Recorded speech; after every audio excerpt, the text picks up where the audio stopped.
তিন ব্যক্তির গুহায় আটকে পড়ার ঘটনা। রসূলুল্লাহ সাল্লাল্লাহু আলাইহি ওয়াসাল্লাম বলেছেন, তিনজন মানুষ ভ্রমণে বের হয়েছিল।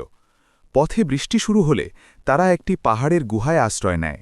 হঠাৎ পাহাড় থেকে একটি বড় পাথর গড়িয়ে এসে গুহার মুখ বন্ধ করে দেয়। তারা বের হতে পারছিল না।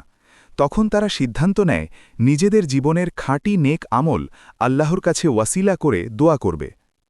প্রথম ব্যক্তি বলল, সে তার বৃদ্ধ মা বাবার খেদমত করত। একদিন দেরি হয়ে গেলে সন্তানদের আগে না খাইয়ে মা বাবাকে আগে দুধ দেয়। এই আমলের কথা বলে দোয়া করলে পাথর একটু সরে যায়। দ্বিতীয় ব্যক্তি বলল, সে এক নারীকে হারাম কাজের সুযোগ পেয়েও আল্লাহর ভয়ে তা ছেড়ে দেয়। দোয়া করলে পাথর আরও সরে যায়।